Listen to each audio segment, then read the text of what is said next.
Allô? Oui. Oui, bonjour madame.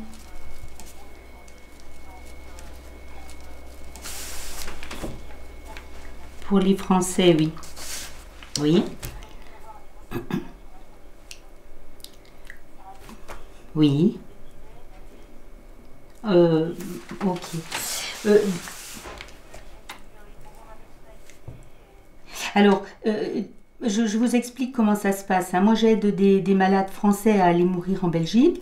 Au départ, il faut que je sache, pour les orienter au mieux, il faut que je sache ce que vous avez comme maladie et à quel stade vous en êtes, parce qu'en fonction de l'état que vous allez me décrire, soit c'est pour un rendez-vous, soit c'est pour une aide plus ou moins rapprochée dans le temps. Donc, il va falloir que vous me disiez de quelle maladie vous souffrez. Ah, c'est un cancer en face généralisé, oui. Oui. Uniquement les soins palliatifs. Vous ne voulez pas aller plus loin, oui.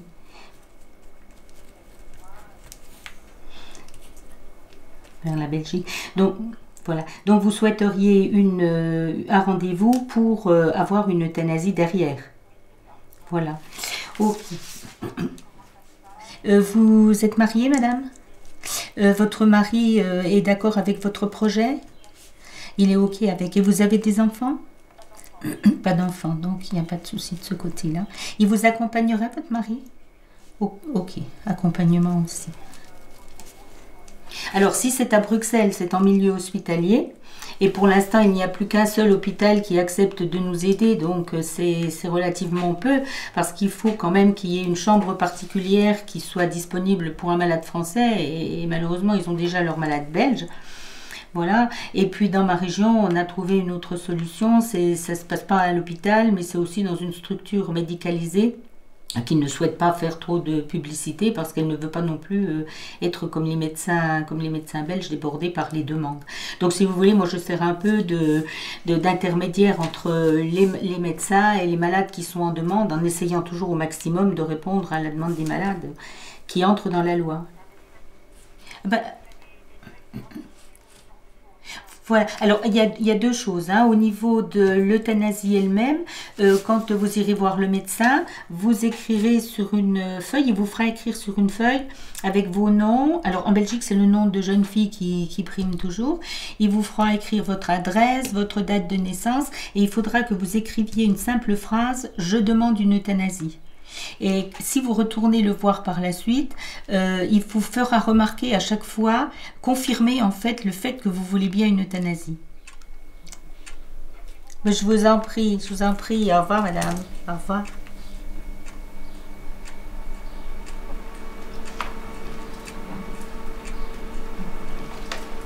Et entendre des gens être atteints de maladies graves et incurables, c'est sûr que c'est dur. Maintenant, pouvoir les aider dans ce qu'ils souhaitent pour leur fin de vie, c'est ça qui motive en fait, c'est qu'ils vont pouvoir repartir comme eux l'auront souhaité, et c'est ce que la France leur refuse. Donc le jour où on aura cette loi-là en France, tant mieux. Moi j'aurais fini d'accompagner, j'aurais fini de faire ce travail-là, quoi, ce travail d'accompagnement. Moi je ne demande que ça, hein. Au début, quand je me suis engagée dans cette voie-là, jamais je pensais que 31 ans après, j'en serais encore à aider des personnes qui veulent aller mourir en Belgique. Je pensais vraiment que c'était une histoire classique. C'est pas le cas.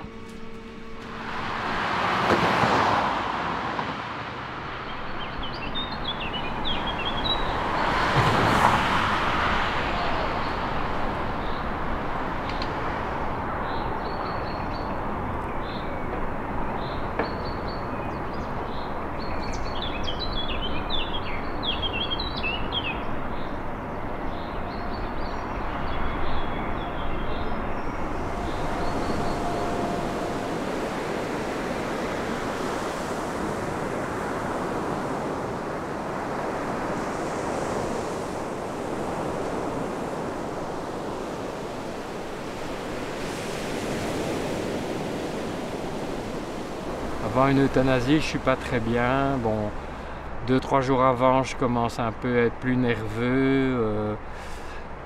Après, bon, je suis triste si c'est des patients que je connais depuis longtemps et en même temps serein, serein. Un peu soulagé quand même aussi. Je me dis qu'on a raccourci son agonie, qu'il ne souffre plus, qu'il est parti.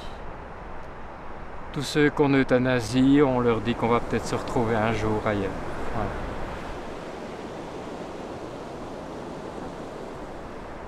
Voilà. Ma première euthanasie, donc, c'était donc un prêtre.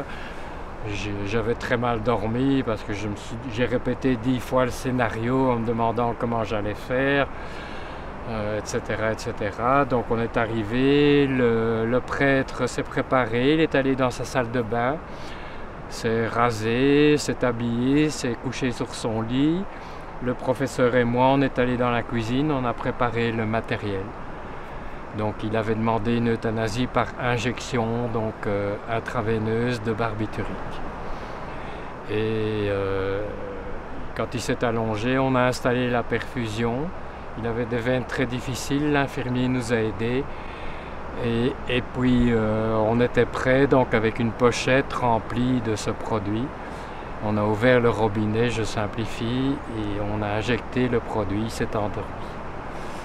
Et voilà, je n'oublierai jamais, je vois encore sa chambre, son lit, la figure qu'il avait. Je l'avais rencontré plusieurs fois avant parce que j'aimais bien lui parler. J'étais très impressionné, surtout parce que j'avais très peur. Et après, je pense que je suis venu jusqu'ici. J'ai pris ma voiture, j'étais tout seul, j'ai prévenu Nathalie, mon épouse. Et je suis venu juste ici à la mer, je me suis un peu baladé, puis je suis rentré à la maison.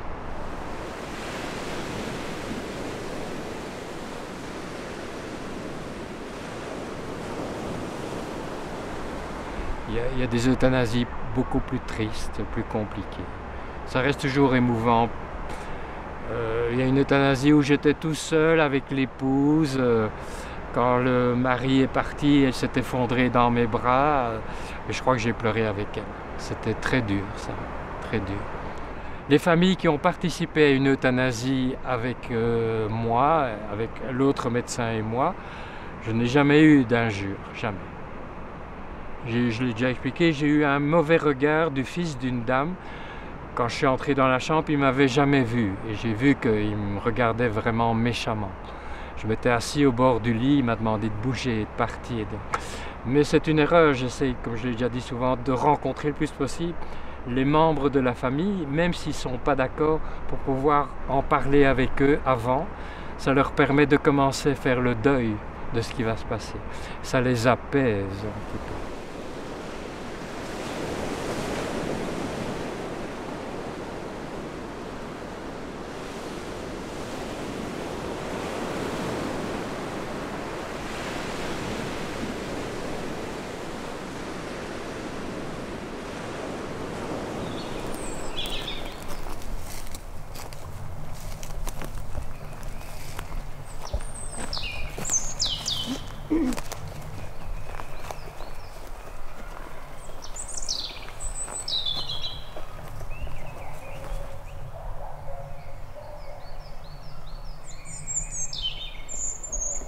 Voilà. C'est là que je voudrais, le jour où je serai incinérée, que mes enfants ramènent mes cendres et éparpillent mes cendres, parce que c'est un peu une vision du dessus de toute ma vie, puisque j'ai vécu de l'âge de 17 ans jusqu'à l'âge de 37 ans ici. Ça, c'est les petits villages où étaient mes enfants à l'école. J'habitais dans une maison juste à côté des étangs, là-haut. Et maintenant, j'habite derrière cette chaîne de montagnes. Donc ici, c'est un coin très joli. Et si c'est possible, c'est une manière de reposer en paix, comme on dit, d'être bien. Mais si c'est pas possible, si la loi ne le permet pas, eh ben, on fera sans, quoi. Hein. Voilà.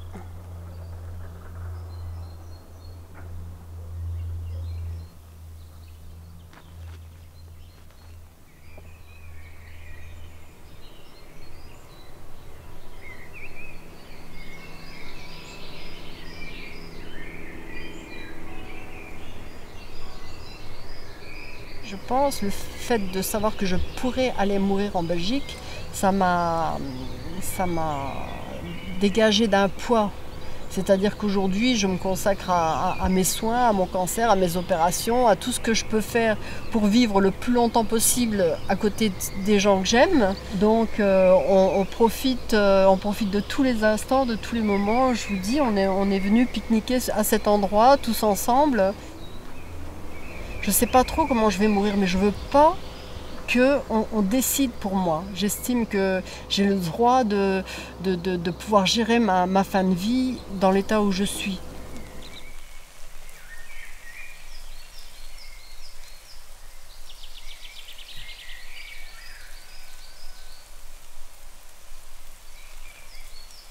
Quand je suis à la maison, que j'ai pas le moral ou que ça va pas, il suffit que j'aille me promener dehors et que je me promène dans des endroits comme celui-ci pour que je sois bien, quoi, pour que le moral remonte en flèche.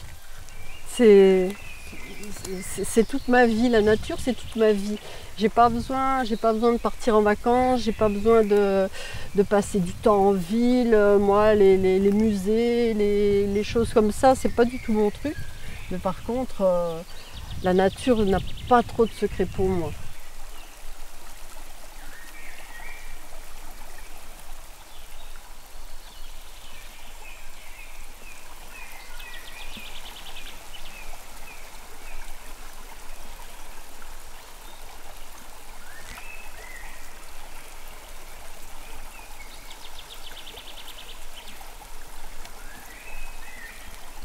Je n'ai pas de religion, je ne suis pas croyante et je me dis qu'il s'est passé des centaines et des milliers d'années avant que je naisse et j'ai le souvenir de rien du tout. Donc tant que je ne suis pas née, j'ai aucun souvenir. Aujourd'hui, j'ai eu une vie, je suis née, j'ai grandi, je me suis mariée, j'ai eu 3 enfants, j'ai profité de la vie et aujourd'hui j'arrive à la fin du parcours. Et pour moi, à la fin du parcours, quand on est mort, il n'y a plus rien. C'est comme si on était anesthésié pour une opération, il n'y a plus rien. Il y a peut-être des choses qui s'envolent et tout, mais c'est éparpillé, quoi. Je veux dire, on ne va pas se retrouver quelque part dans le ciel en surveillant les autres ou en regardant ses enfants. Ou, pour moi, il n'y a plus rien. Vous vous rendez compte, les millions et les millions de gens qui sont morts, imaginez s'ils étaient quelque part, sans penser, sans oublier que, enfin pour moi les animaux c'est un peu pareil, pour moi les animaux sont comme nous, alors imaginez les âmes des animaux, les âmes des gens depuis Jésus-Christ quoi, mais ça serait pollué, pas possible.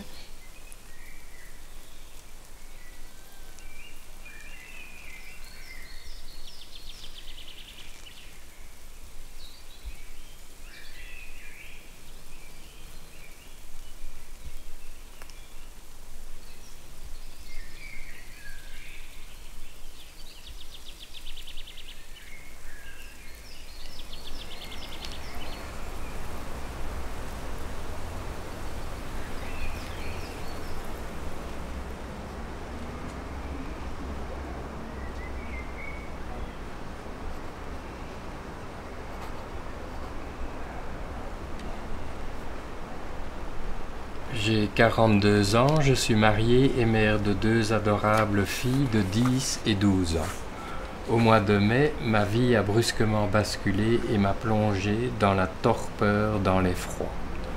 Ma santé s'est détériorée doucement, insidieusement. Les médecins ont cru à un mal de dos classique associé à une dépression.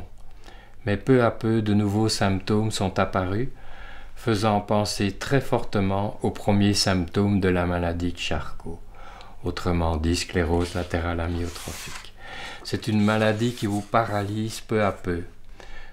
Tous les muscles moteurs sont atteints. Elle vous emmure, elle vous enferme dans votre corps. Progressivement, vous devenez complètement dépendant des autres, pour votre toilette même intime, pour vous nourrir, pour vous déplacer. Vous perdez la parole, vous perdez votre souffle. Mais la maladie vous laisse toutes vos facultés mentales jusqu'à la fin, jusqu'à l'étouffement. Quand j'ai compris ce qui allait se passer, la terreur m'a envahi. Depuis toujours, très dynamique, indépendante, il était hors de question que la maladie m'inflige ce supplice atroce. Pour moi, il me fallait l'assurance qu'on ne m'obligerait pas à vivre la torture au-delà de ce que je peux supporter. Une seule solution, contacter un médecin belge pour construire un dossier et pouvoir en temps voulu bénéficier de l'euthanasie avant que la maladie ne me fasse subir l'insupportable, avant que mes limites de tolérance ne soient franchies. Je sais que je pourrai partir plus dignement avant de ne ressembler à un cadavre, à un fantôme, avant que mes enfants ne voient un mort vivant tous les jours à leur côté. La mort est la dernière étape de notre vie. Comment voulons-nous mourir? Est-ce que vous seriez prêt à vivre votre agonie jusqu'au bout? Ou est-ce que vous voudriez partir, tirer votre révérence avant que la situation vous soit trop insupportable? Chacun aura ses propres limites, chacun aura sa propre liberté de penser.